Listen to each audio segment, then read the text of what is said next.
I'm going to share a story real quick, and maybe you'll find yourself in this story, and maybe you won't. But I know that in the end, you will be able to look at your own story and be able to use the information in this video to help you. So there's a couple, they are sitting in their living room, and all of a sudden, the wife gets up, goes to the sink, and starts washing the dishes. This couple had just had dinner together, and they sat silently at the table. They didn't speak much to one another. As the wife began to wash the dishes, the man slowly began to scroll through his phone, just draining his mind with social media, watching funny videos to distract himself from the very uncomfortable situation that they were now facing. They used to laugh together, but they don't laugh together anymore. They're living more like roommates rather than soulmates. The wife prays in secret, asking God to help her marriage, but none of that is happening yet because both of them are suffering in silence and they have no idea what to do about it. They're both hurting and they don't know where to begin to be able to help their marriage get to the right place. When marriage is breaking down, it can be a very difficult thing to deal with. And sometimes people have no idea how to begin or where to begin to tackle the issues that they face. And many couples are suffering silently, especially in the church. They are suffering silently and they're hoping that prayer will be enough to deal with the thing that they're dealing with. But it seems like it's not taking them anywhere. Yeah, God is able to do anything. At the same time, if there is no action, and if they don't know what to do, it's going to be very hard for them to see results in what it is that they're doing. As a Christian therapist who's worked with many couples who are in this exact place, I want to tell you that just because your marriage feels like it is broken, just like because your marriage is broken, it doesn't mean that it needs to be over.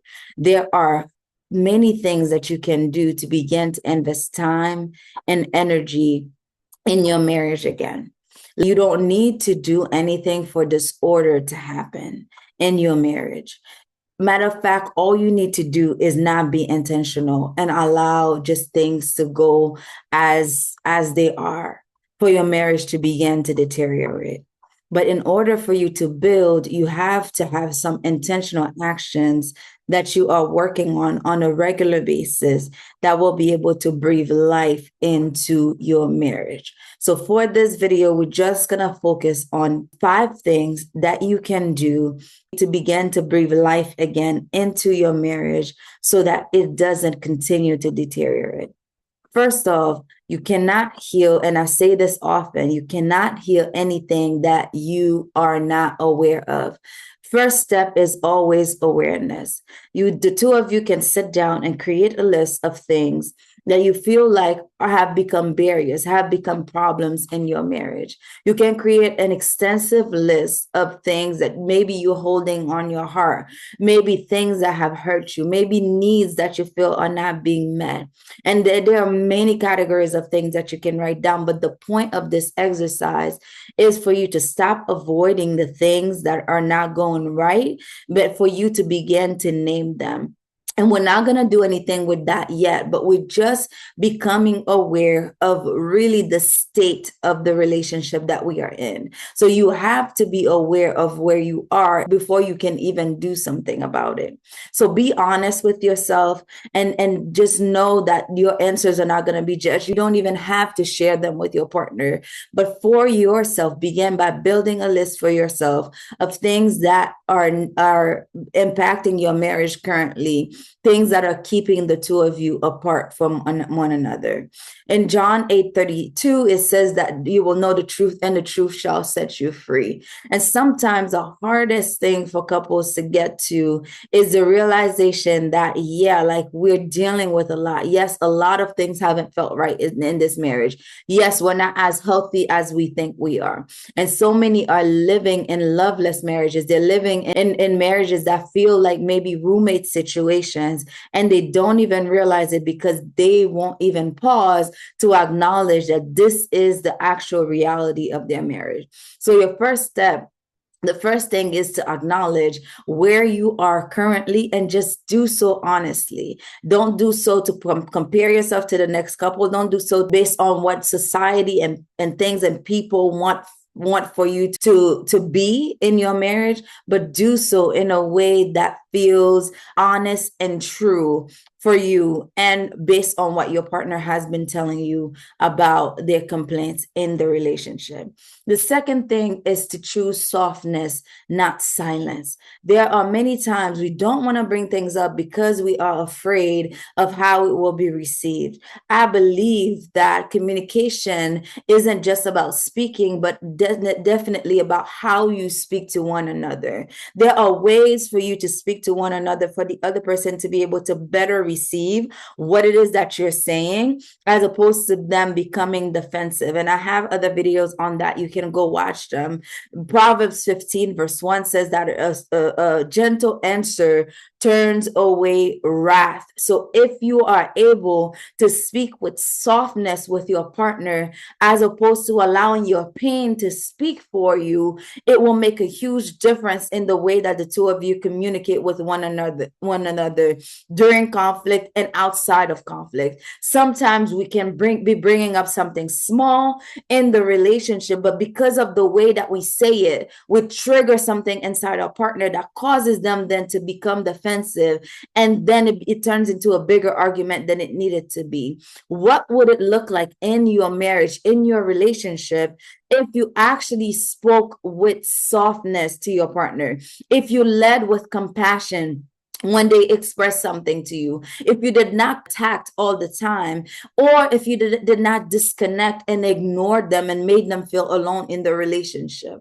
What would change for you if you just were able to approach your marriage in this different way? And what would happen to the communication between you and your spouse? The third thing is to rebuild trust with tiny repairs. Trust can be broken, and so many times people believe that trust is only broken when there's an affair, when there's something extreme that happens in a relationship. But trust can be broken with small actions, small and tiny promises that you made to your partner that you did not come through on, that made them feel alone, that made them feel like they have to figure things out on their own. And as a result of that, they end up not trusting you. It's being faithful daily and keeping your word. You say you're going to call.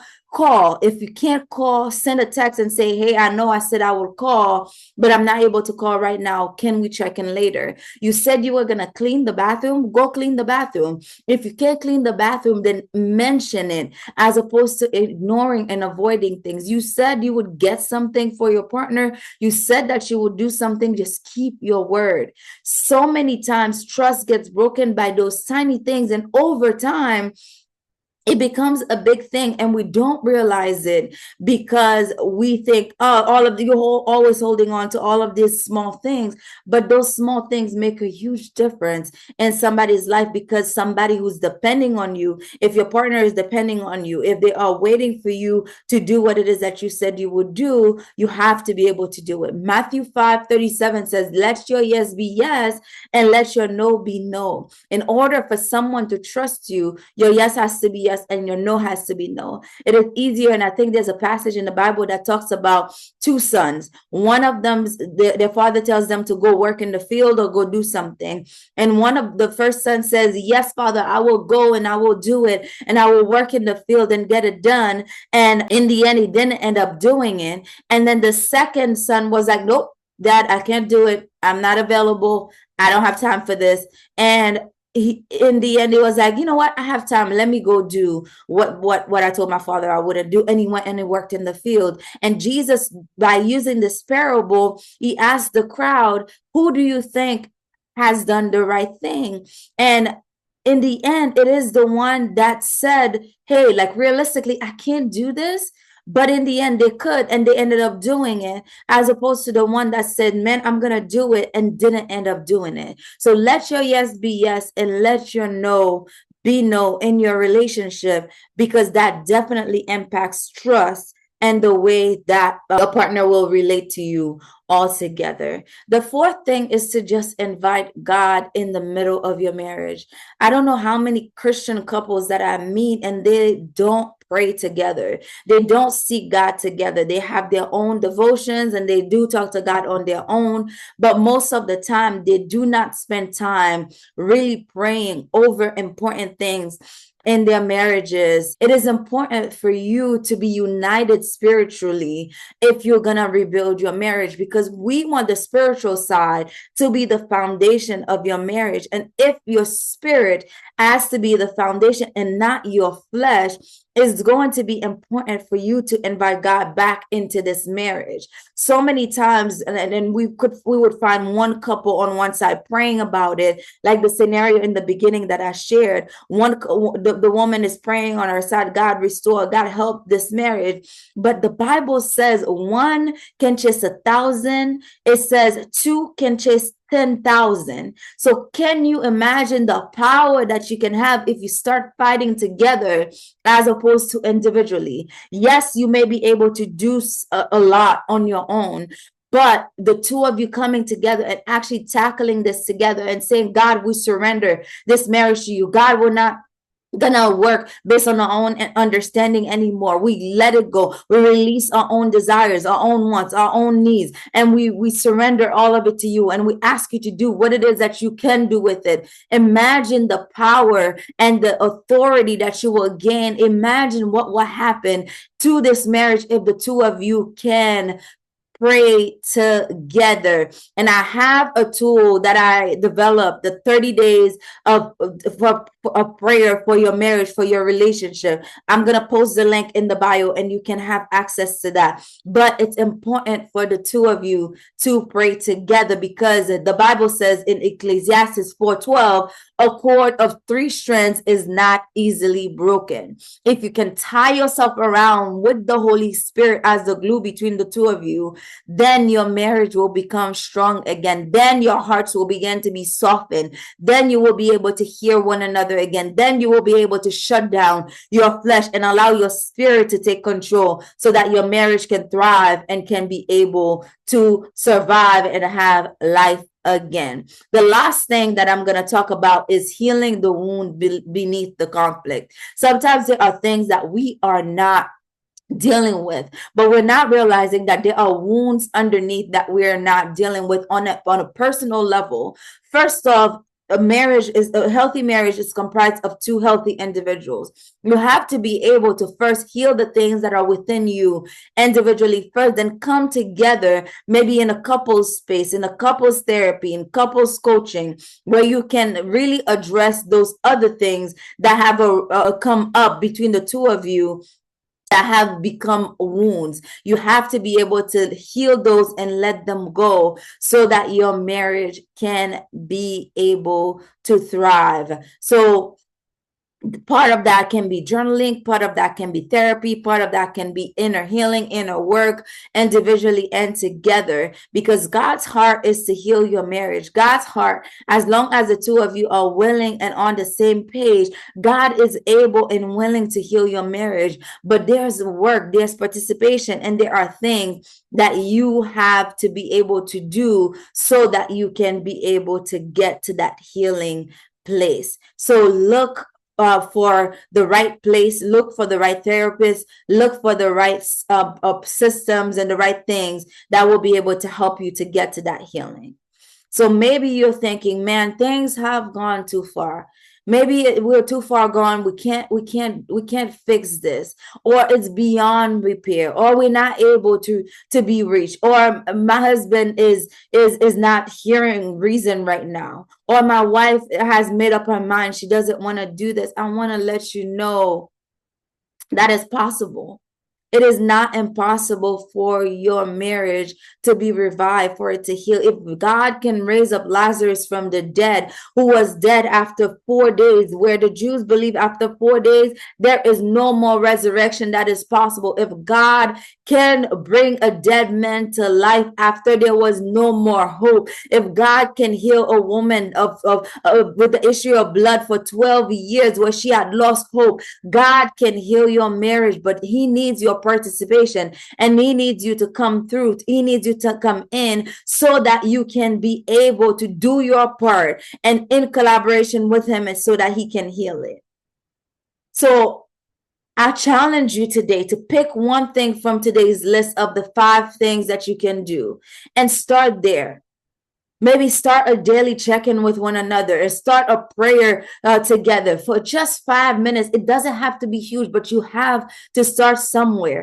Or maybe write your spouse a note of appreciation. So many times in loveless marriages, in marriages that the two people feel disconnected, the gratitude and the appreciation is gone, and you end up taking the other person for granted. Write them a note and remind them of how you feel about them, or highlight something positive that you remember from them that they have done for you this week. But if you're hurting, most of all, I want to acknowledge that, and I want to encourage you to seek support. You can seek therapy, you can seek counseling through church or through other places, or you can just go into prayer and just lay it all out before God. God's heart for marriage is not just survival, it's connection, it's peace, it's joy.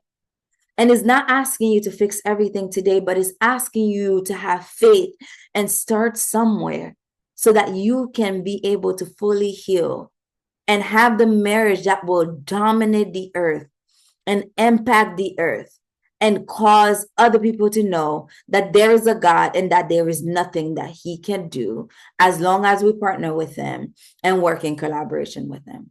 I hope this video was helpful for you. If you liked it, click the like button and subscribe to this channel, because I speak on relationships from a biblical and psychological perspective, and I will bring you tips and tools that you can use to allow your relationship to thrive in the future. I will see you in the next video.